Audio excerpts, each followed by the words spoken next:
y sin embargo se mueven. Leopoldo García Colín. Teoría cinética de la materia.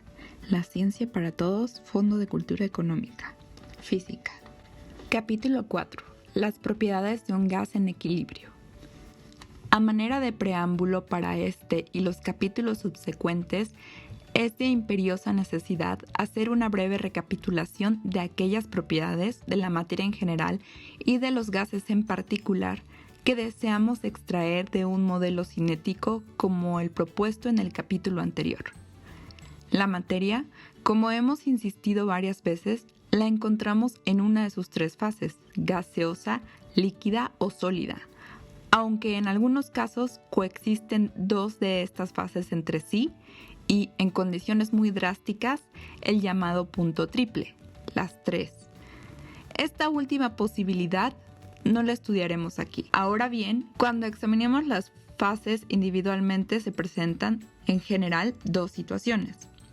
En una estudiamos al sistema en la fase elegida en condiciones tales que sus propiedades no sean funciones del tiempo, esto es, que duren el intervalo de tiempo que dura el experimento que se empleó para determinar una cierta propiedad, el sistema no cambia. En estas condiciones decimos que la propiedad media corresponde a lo que se conoce como una característica del estado de equilibrio de dicho sistema. Las relaciones que existen entre las diversas propiedades del sistema en equilibrio constituyen el tema central de la llamada termostática o termodinámica clásica. Para mayores detalles, consultar la referencia 2 de las lecturas sugeridas. Lecturas adicionales sugeridas. 2. Leopoldo García Colín, De la máquina de vapor al cero absoluto, Fondo de Cultura Económica, libro número 5 de esta colección. 1986. Por otra parte, existe una multitud de fenómenos que ocurren cuando el sistema, perturbado por algún agente externo, no manifiesta una condición estática, sino que por el contrario, dicha condición cambia con el tiempo. El flujo de gases y fluidos en general, a través de ductos, la atmósfera perturbada por el paso de un objeto, digamos un cohete o un avión, las perturbaciones meteorológicas, los movimientos de las capas terrestres, la deformación de cuerpos sólidos al someterlos a una tensión, el flujo de la sangre por una arteria, el paso del aire por las vías respiratorias, las reacciones químicas y una multitud similar de fenómenos imposibles de enumerar constituyen ejemplos típicos de estos fenómenos. Dadas las variaciones que se observan en las propiedades de estos sistemas en el transcurso del tiempo, se les ha llamado a los fenómenos mismos fenómenos fuera de equilibrio. En la actualidad, su estudio constituye una de las áreas no solo más complicadas, sino, por su importancia, más activa en la física y la química. Bien, con nuestro rudimentario modelo cinético del gas, podemos pensar qué tipo de información relevante podemos extraer cerca de las propiedades del gas en equilibrio y cuáles son factibles de ser estudiadas cuando el gas se encuentre fuera de equilibrio. En este capítulo nos concentraremos en las primeras. En nuestro cotidiano contacto con las propiedades de los gases, hay dos variables que sistemáticamente utilizamos para caracterizarlos. Una es la presión, como sucede al inflar un neumático a la presión requerida, al referirnos a la presión atmosférica en un sitio determinado, al observar un manómetro que nos indique la presión del gas encerrado en un tanque, etc. Otra es la temperatura. Hablemos de la temperatura del medio ambiente, la temperatura de los gases en un proceso de combustión, por ejemplo, de un motor de gasolina, etc. Y posiblemente en raras ocasiones nos preguntemos, ¿qué miden realmente los instrumentos sensores? Al poner el manómetro en contacto con la válvula de un neumático o un medidor de Venturi en una tobera o el manómetro mismo ajustado a la boca de un tanque conteniendo gas, ¿qué es lo que causa el desplazamiento del émbolo, el corrimiento de la aguja o el movimiento indicador de cualquiera que sea el sensor usado en la medición? Y la misma pregunta puede hacerse respecto a la temperatura. ¿Qué excita al líquido del bulbo termométrico forzándolo a subir por la columna graduada? Aparte de las convenciones utilizadas para distinguir fenomenológicamente entre dos o más presiones, gases más o menos comprimidos, o dos o más temperaturas, gases más o menos calientes, ¿qué más podemos decir respecto respecto a estas propiedades a la luz de nuestro modelo cinético? Empecemos con la presión. Ya quedamos en que las moléculas que componen el gas en cuestión están en movimiento continuo y chocan furiosamente entre sí y contra las paredes del recipiente que las contiene. Analicemos estos choques recordando que estos son elásticos. Figura 4. Figura 4, inciso A. Dos esferas duras de una masa m1 y con velocidad v1 y la otra con masa m2 y velocidad v2 se aproximan antes de chocar frontalmente como en B. C. Las dos esferas salen rebotadas de la colisión con velocidades v1', v2' respectivamente. Si la colisión es elástica y escogemos positivas las velocidades de izquierda a derecha, obtenemos 1/2 multiplicado por m1v1 al cuadrado más 1/2 de la velocidad al cuadrado de la segunda partícula multiplicado por la masa de la segunda partícula igual a 1/2 de la masa de la primera partícula multiplicado por la velocidad de la primera partícula al cuadrado más 1/2 de la masa de la segunda partícula multiplicado por la velocidad primada de la segunda partícula. Nota. En esta igualdad, en el lado derecho debería de ser v1' al cuadrado. Por lo tanto, la masa de la partícula 1 multiplicada por la velocidad de la misma más la masa de la partícula 2 multiplicado por el negativo de la velocidad de dicha partícula es igual a la masa de la partícula 1 multiplicado por el negativo de la velocidad 1' más la masa de la segunda partícula multiplicada por la velocidad primada de la segunda partícula. Comencemos por el caso de una molécula que choca perpendicularmente contra una pared. Figura 6. Figura 6. Si la molécula tiene velocidad v antes de chocar e ímpetu mv, o sea, masa por velocidad, después de la colisión rebota y su ímpetu es m por menos v, o sea, menos mv. Es claro que como la colisión es elástica, el ímpetu inicial es igual al ímpetu después de la colisión. Por lo tanto, el cambio neto en el ímpetu de las partículas es más mvx menos mvx igual a 2 veces mvx, donde m es la masa de la molécula, donde v es la velocidad de la partícula medida a lo largo del eje x, como se muestra en la figura 6. El punto esencial del evento es que en un intervalo de tiempo antes y después de la colisión hay un cambio en el ímpetu de la molécula. Recordemos ahora que la segunda ley de Newton, que rige la dinámica de los cuerpos en movimiento, nos dice que el cambio en el ímpetu de un móvil dado es igual a la fuerza actuada sobre él. Pero en nuestro modelo no hay fuerzas a excepción de las producidas por las colisiones. Esto implica que la partícula, al chocar contra la pared, imprime sobre esta una fuerza igual y opuesta a la que la pared ejerce sobre ella y de magnitud igual a 2 veces la masa por la velocidad sobre el eje X. Hemos llegado a una conclusión extraordinaria. Las moléculas al chocar contra una superficie ejercen una nueva fuerza sobre ella.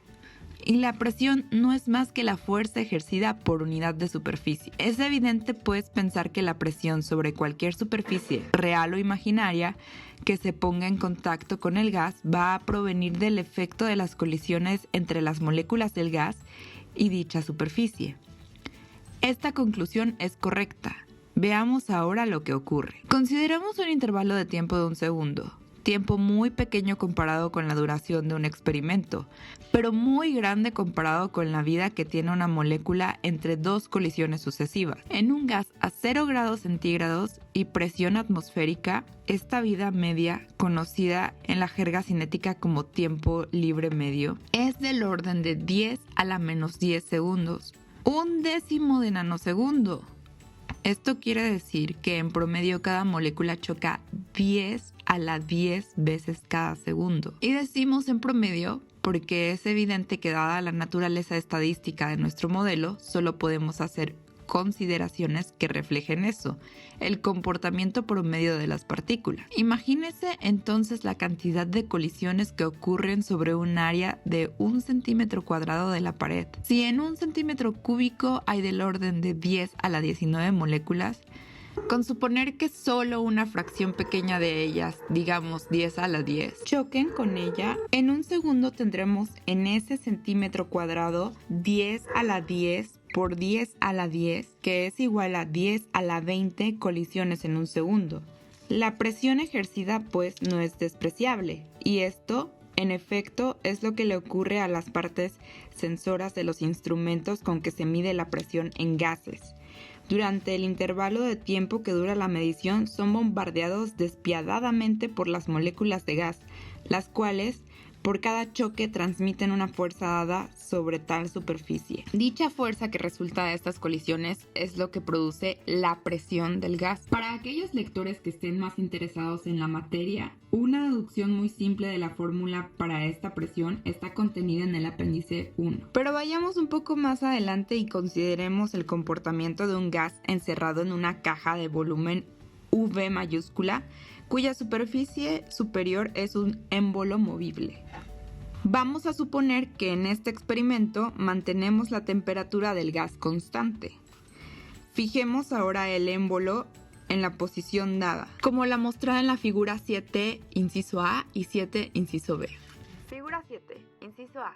El volumen ocupado por la molécula UV subíndice 1 es consistente con una cierta presión P subíndice 1 producida por los choques de las moléculas con la superficie del émbolo. En el inciso B, al aumentar el volumen, la presión disminuye como consecuencia de la disminución del número de choques moleculares. Sean V mayúscula subíndice 1 el volumen y P subíndice 1 la presión del gas en estas condiciones. Si ahora desplazamos el pistón hasta ocupar la posición AB en la figura 7, inciso B, el volumen V subíndice 2 es mayor que el volumen V subíndice 1. En este caso, el número de partículas por unidad de volumen será menor y por tanto el número de colisiones por segundo entre ellas y cada centímetro cuadrado de la superficie del émbolo también. La transferencia de ímpetu, es decir, la fuerza transmitida por los choques moleculares, también disminuirá y consecuentemente la presión P subíndice 2 será menor. Si regresamos el émbolo a su posición original, AB, u otra que determine un volumen menor, la presión aumentará.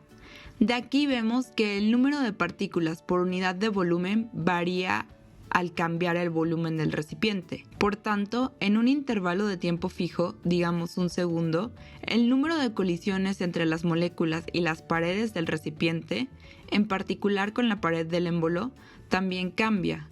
Consecuentemente, la presión es mayor si el volumen es menor y viceversa.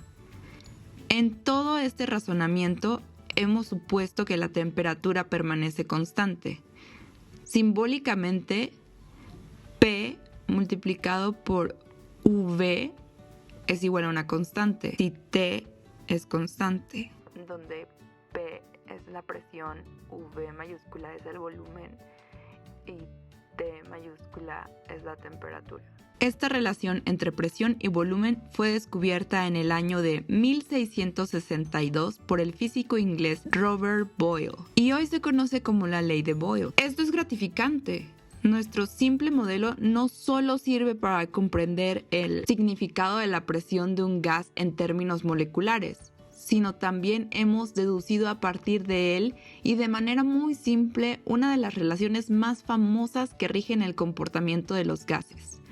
Curiosamente, Newton, en su magnífica obra Principia, que data de 1687, ya hace notar que la ley de Boyle puede obtenerse si uno supone que entre los átomos que forman un gas existen fuerzas repulsivas que varían en forma inversamente proporcional a la distancia entre los átomos. En nuestro modelo, estas fuerzas repulsivas son de hecho de valor infinito en el momento de la colisión y 0 para distancias mayores al diámetro de la molécula. Por lo tanto, nuestro modelo se apega mucho más al propuesto por Bernoulli en 1738. Pero todavía podemos aprender más sobre el comportamiento mecánico de un gas. Supongamos que en la figura 7, la transición del estado del gas representado en la parte inciso A al estado del gas representado en la parte inciso B es inducido por colisiones mismas. Podemos pensar que sobre el émbolo en inciso A tenemos un conjunto de pesas que al removerlas una a una permite que el gas se expanda lentamente, como consecuencia de la presión ejercida por los choques moleculares hasta llegar a inciso B. Conceptualmente, podemos pensar también que a lo largo de toda esta expansión indicada en la letra D en la figura 7, las colisiones moleculares ejercen una presión sobre la superficie del émbolo. Esta presión se manifiesta en la fuerza necesaria para desplazar el émbolo a lo largo de D. Al final del proceso, cuando éste se detiene en la posición A'B', se ha imprimido una fuerza neta sobre él a lo largo de la distancia D. Si recordamos que el trabajo mecánico realizado por una fuerza actuando a lo largo de una distancia dada es proporcional al producto de dicha fuerza por la distancia, concluimos que los choques moleculares sobre el émbolo producen una cierta cantidad de trabajo mecánico. En forma natural, el concepto de trabajo mecánico también surge en nuestro modelo. Y como dicho trabajo está relacionado con la energía, también se nos presenta otra interrogante muy pertinente. ¿De dónde proviene esta energía? Es evidente que esta debe provenir de las partículas mismas, pues como hemos insistido varias veces, no hay otra forma de energía involucrada en el sistema, pero la única energía presente es la energía cinética de cada partícula, ya que también hemos eliminado del modelo cualquier forma de energía potencial proveniente de interacciones moleculares. Por lo tanto, la lógica nos dice que si el modelo es adecuado, en alguna forma debemos explicar cómo las diferentes formas de energía mecánica y también el calor están relacionados entre sí. Para ello debemos retroceder un poco y recordar algunas características del modelo cinético. Si llamamos m a la masa de cada una de las moléculas y v a su velocidad, la única energía que podemos asociar a cada molécula es su energía cinética, definida como 1/2 del producto de m por v al cuadrado. El problema central ahora es que v al cuadrado, la velocidad al cuadrado, cambia continuamente debido a las colisiones moleculares, algo así como 10 a la 10 veces cada segundo. Tratar de llevar un registro de la energía cinética de una molécula es, como ya dijimos, una tarea monumental. ¿Y qué decir de las energías cinéticas de n moléculas? De nuevo recurrimos a la hipótesis de que en ausencia de una forma efectiva de llevar tal registro y de la presencia de una enorme cantidad de moléculas en el gas, podemos pensar en valores promedio. Así pues, como el gas está en equilibrio, podemos suponer que a cada molécula de manera individual le podemos asociar una energía cinética promedio, a la cual llamaremos epsilon barra. Más aún, como el gas está en equilibrio, la forma en que están distribuidos estos valores promedio sobre todas las moléculas del gas no cambia con el tiempo. Consecuentemente, podemos definir la energía cinética total del gas como el número total de moléculas multiplicado por la energía cinética promedio de cada molécula. E mayúscula es igual a n mayúscula veces epsilon barra. A la luz de estos conceptos, veamos qué ocurre en las experiencias mostradas en la figura 7. Suponiendo ahora que las paredes del cilindro están aisladas de los alrededores para no permitir el intercambio de calor. Si nosotros aumentamos la presión del gas manteniendo el volumen constante, el número de choques entre las partículas del gas y las paredes aumentan. Pero, por lo mismo, también el número de colisiones entre las partículas mismas, ya que aún con respecto a la superficie imaginaria colocada dentro del gas, este aumento es perceptible. Al ser más frecuentes las colisiones, las velocidades también cambian en magnitud y dirección con más frecuencia, de manera que el promedio del cuadrado de la velocidad debe cambiar. Como el volumen es constante, debemos esperar que al aumentar la presión, la energía cinética promedio aumente. El lector curioso o dudoso de este argumento puede ir al apéndice 1 para cerciorarse que así es en efecto.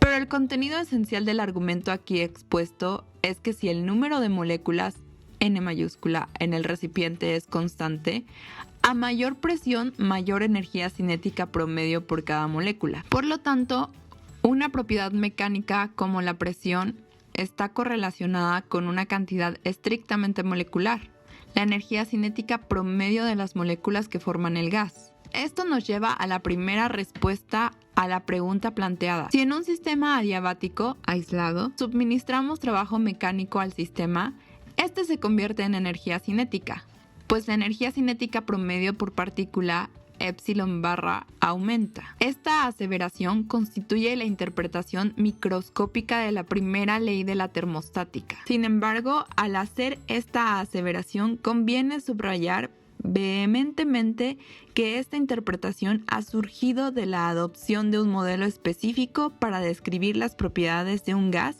y por consiguiente su validez está circunscrita a solo aquellos sistemas, gases, para los cuales sea justificable emplear este modelo. Por el contrario, las leyes de la termostática se aplican a cualquier sistema físico, independientemente. Ve referencia 2 para mayores detalles. Referencia 2. Leopoldo García Colín, De la máquina de vapor al cero absoluto, Fondo de Cultura Económica, libro número 5 de esta colección, 1986. De cuál sea el modelo microscópico que sea útil para explicar. Llegamos ahora al punto culminante de lo que espero sea una interesante discusión. ¿Cómo introducimos el concepto de calor al modelo? Esto nos llevará necesariamente a considerar la interpretación cinética de la temperatura. Note el lector que este problema es complicado. Las dos variables dinámicas relevantes en el sistema, es decir, en el gas, son el ímpetu de la molécula y su energía cinética promedio. El cambio en el ímpetu por choques de moléculas está asociado con el concepto de presión.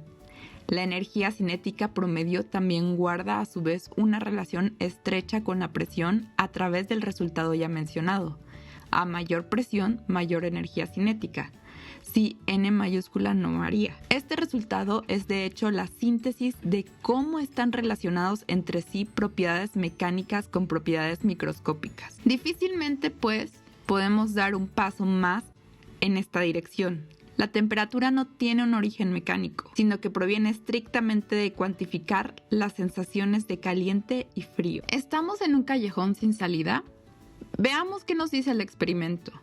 Tomemos de nuevo un recipiente conteniendo gas, como se muestra en cualquiera de las figuras 7, y consideremos qué le sucede a dicho gas si aumentamos o disminuimos su temperatura. Por ejemplo, calentándolo con un mechero o enfriándolo con hielo, pero manteniendo la presión constante. Si un gas se enfría continuamente desde 0 grados centígrados, temperatura a la cual ocupa un cierto volumen V mayúscula subíndice 0, manteniendo la presión constante, por cada grado que disminuya la temperatura, su volumen disminuye en 1 sobre 273 veces de V mayúscula subíndice 0. Recíprocamente, el volumen aumenta con la temperatura a presión constante. Estas experiencias llevadas a cabo por los físicos franceses J.A. Charles y J. Gay-Lussac se conocen como la ley de Charles. Ahora bien, de acuerdo con nuestro modelo, si la presión es constante y el volumen disminuye, lo único que según los argumentos anteriores puede disminuir es epsilon barra, la energía cinética media de las moléculas. Y recíprocamente, si el volumen aumenta a presión constante, dicha energía debe de aumentar. Así pues, si queremos conciliar nuestro modelo con el experimento, es sugestivo proponer que la energía cinética media de las moléculas sea una medida de la temperatura del sistema. Propongamos entonces como una hipótesis adicional que tal energía sea proporcional a T mayúscula. Una vez aceptado esto, la constante de proporcionalidad es muy fácil de determinar, pero esto lo dejaremos para el apéndice 2. Lo importante aquí es recordar que este es uno de los resultados más impactantes de toda esta discusión. La interpretación de la temperatura como una medida de la agitación molecular, entendida esta como la magnitud de la energía cinética promedio por partícula, marca la pauta final para llegar al clímax de esta discusión. No solo podemos ahora entender desde el punto de vista microscópico que los conceptos de calor y trabajo son diferentes manifestaciones de una forma de energía, sino además hemos podido conciliar los aspectos estrictamente mecanicistas de nuestro modelo, sintetizados en dos resultados. A. La presión ejercida por las colisiones moleculares en un gas es proporcional a la energía cinética promedio del gas. B. La temperatura de un gas es proporcional a la energía cinética total del gas, tomada como la suma de la energía cinética promedio de cada una de las moléculas que lo componen. Las otras propiedades de equilibrio inherentes al modelo emanan de él en forma natural. Veamos cada una de estas cuestiones individualmente. Tomemos la pregunta acerca de cómo introducimos el calor al modelo. La respuesta ahora es trivial.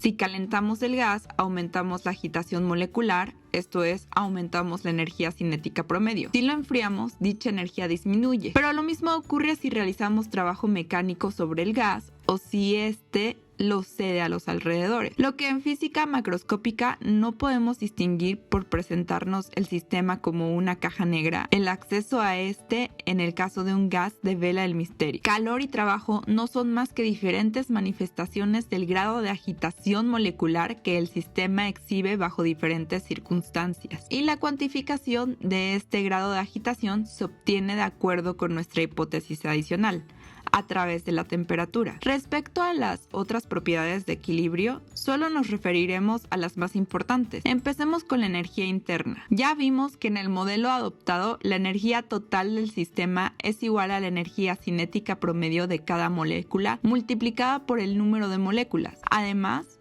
de acuerdo con la interpretación cinética que le hemos dado a la temperatura, ambas son proporcionales entre sí. Como esta es la única forma de energía inherente al modelo mismo, es lógico asociarla con la energía interna de la termostática. De nuevo, en termostática nos está vetado el acceso a la estructura del sistema y solo podemos establecer una definición operacional de la misma. Aquí la única energía que se afecta al realizar trabajo mecánico es, como ya vimos antes, la energía promedio total. Por lo tanto, la asociación de esta energía con la energía interna ocurre de manera natural. En resumen, podemos decir que para nuestro modelo, su energía interna es también proporcional a la temperatura. Por otra parte, la capacidad calorífica se define como el cociente entre el incremento en esta energía debido a un aumento de la temperatura. Esto implica que la capacidad calorífica es constante. Para un mol de gas se puede demostrar que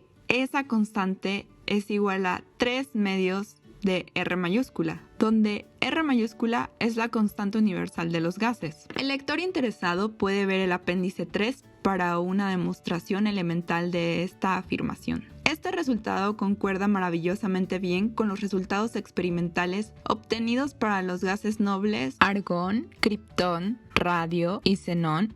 Como la ecuación de estado para estos gases también corresponde a la ecuación gas ideal, esto es, la ecuación de Boyle, podemos concluir que el modelo que hemos propuesto es adecuado para entender cómo se comportan los gases ideales desde el punto de vista microscópico. Nuestro modelo corresponde, pues, al de un gas ideal. A manera de tener una idea cualitativa de cómo el modelo cinético del gas ideal genera otros resultados comparables con el experimento, consideremos la velocidad del sonido en gas. Esta velocidad resulta de perturbar un gas en equilibrio de manera que la perturbación produzca una variación en su densidad, enriqueciéndose esta en ciertas regiones del gas y empobreciéndose en otras. La forma en que se repiten las zonas enriquecidas y empobrecidas corresponden a la de una onda que se propaga con cierta velocidad, que es precisamente la del sonido. Y esta velocidad puede medirse con bastante precisión en el laboratorio. En nuestro modelo,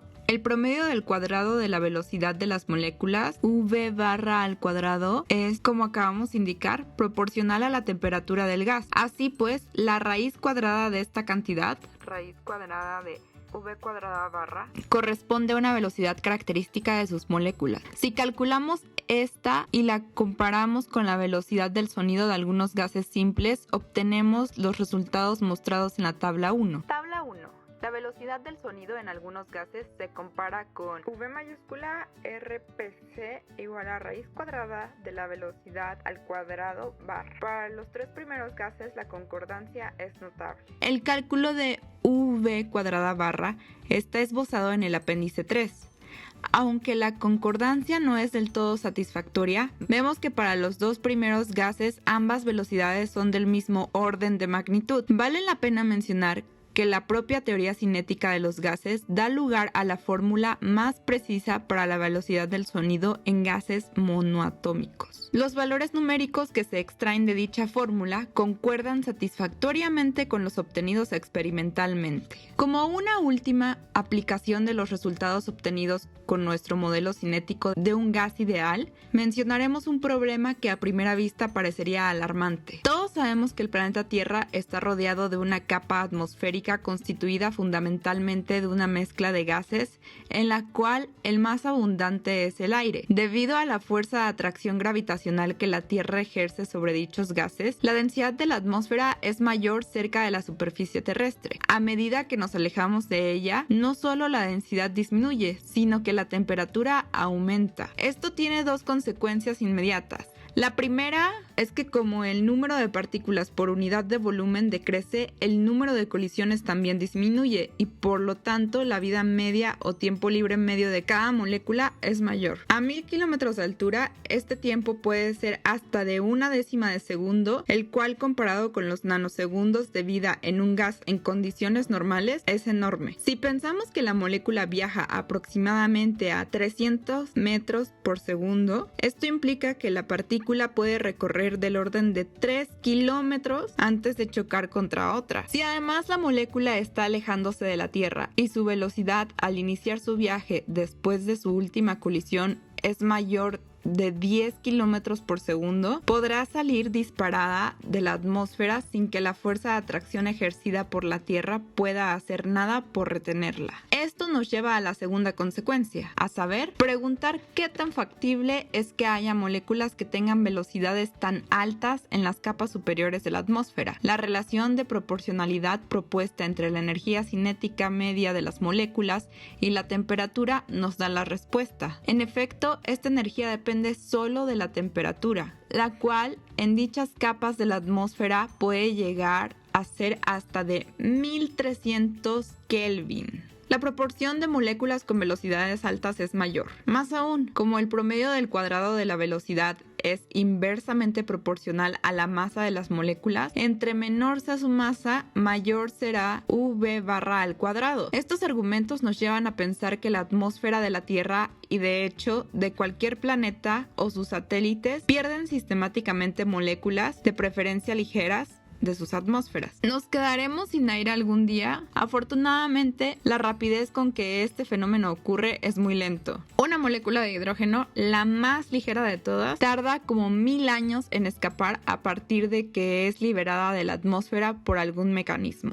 Posiblemente la contaminación sea más efectiva en deteriorarla que este proceso, pero en la Luna y otros planetas pequeños, este proceso desempeñó un papel importante en la pérdida de sus atmósferas. Fin del capítulo 4.